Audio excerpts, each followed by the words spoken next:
Well, as you know, summer is in full swing. A perfect time, what timing to have some sort of semi honk their horn at you. They're hungry. I think they're honking for us.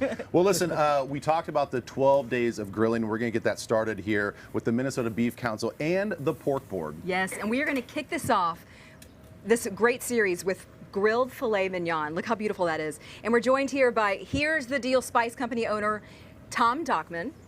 Hey, Tom. Tom Dockman and sous chef Ross Rashu. So nice to meet you. Good to meet you guys. Thanks for being out here, and thanks for literally sweating it out for us. Oh yeah, for sure. I mean, you guys, it is hot on this patio. You've got the grill going. This is going to be fantastic. Okay, so the filet mignon. I think everybody sort of knows the name, but we often don't know maybe where it comes from. Why is this cut so special? Like, you look at it on a menu sometimes, why is it so expensive for just a small piece of meat? And I will say I would be so scared to grill a filet mignon. I'd be terrified. So this is wonderful, a learning experience for everyone. Yeah, there's some tricks of the trade we can go through today. So the filet mignon actually comes from a beef tenderloin. It's the premier cut of the cattle. It comes from the inside of the animal, right by the kidneys, so you can have a lot of really good high fat near it. But we're just going to break down this tenderloin here. That's what it comes like.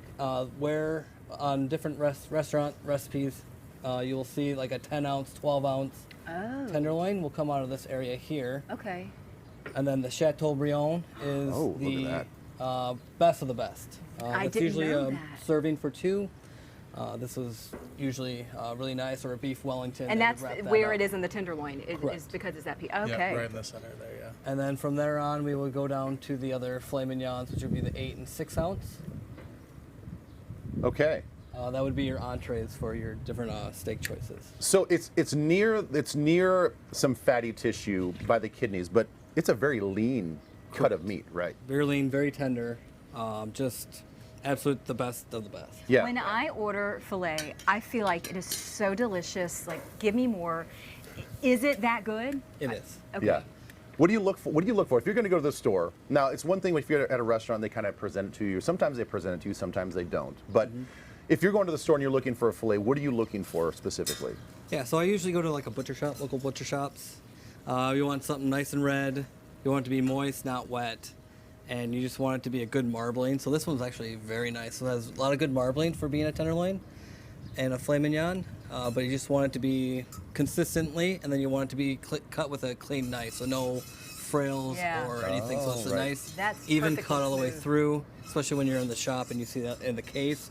They should all be uniform all the way through. And I'm seeing a really lovely looking seasoning here. It is. That is our, here's the deal, 127 blend steak rub. So that one was designed for steaks, or big ribeye roast. And we're actually going to crust a tenderloin here, or a filet mignon.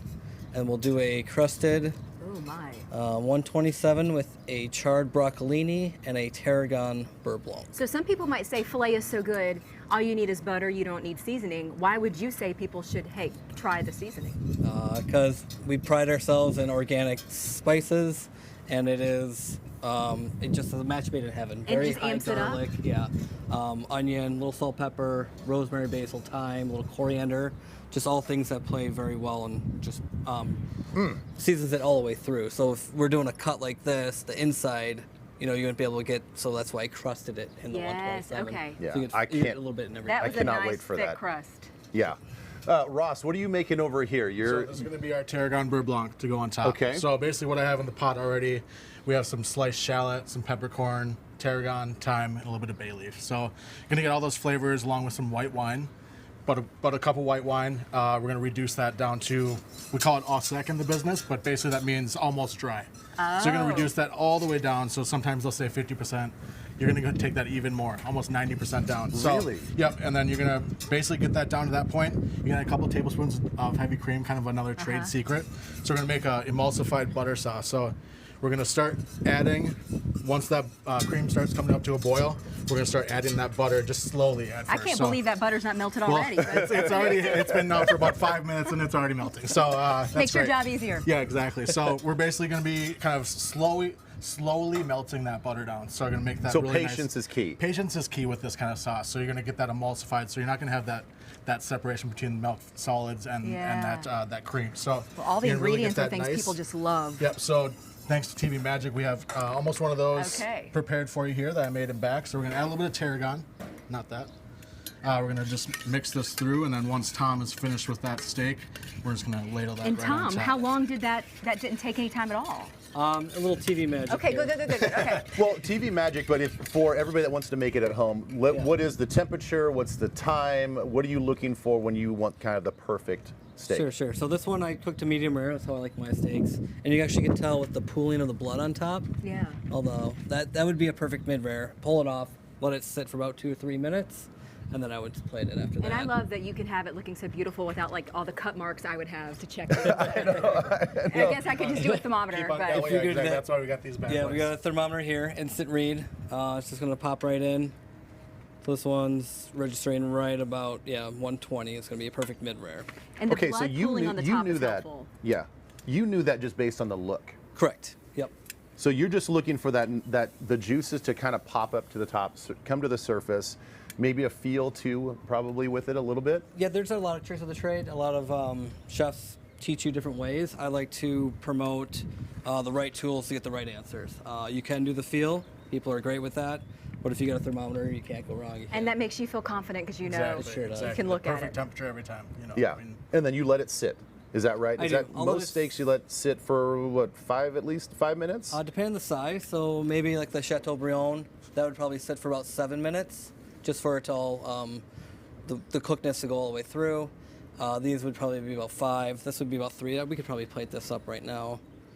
Oh yeah, we got to try. We got to try this. Yes. Okay, you put it on a little crusty piece of. And how Yeah, a would little you normally crostini. get this presented how you normally would want to? basically, kind of, it's all a feel thing. So you really kind of just do what makes kind of sense. I mean, I like to put things mostly together to kind of get those bites. But yeah, you can definitely separate that broccoli on the side. But we'll do the sauce right over the top of everything, basically. So Yeah, let's do this. Let's do it. Yeah, for guys. sure. We got a few minutes, so There's let's the broccoli. let's put that beurre blanc sauce on So there. this is that I feel Tarragon like Beurre to Blanc. say that word correctly, you got to really loosen the Right? lips Yeah. on the Yeah. cheeks. You gotta It's you gotta Blanc. tap into your French Blanc. heritage a little bit. There we go. Okay, you guys. Oh, Finished yeah, product. Yeah. I'll cut it up for you. Certainly. Yes, sir. You cut it up. We'll do this. We'll tell you guys how it tastes after the break. We did post all of Tom's grilling tips on TwinCitiesLive.com, so go there and check it Maybe out. you can take the plate inside with us soon. All right, and stay tuned all this week as 12 Days of Grilling continues. Tomorrow, we are out with the pork board and our friends and hog farmer Mike Patterson. Pork sausage is on the menu. Oh, he's always so fun when he comes in. Thank you guys again for coming in. This was a treat. Okay, guys, coming up.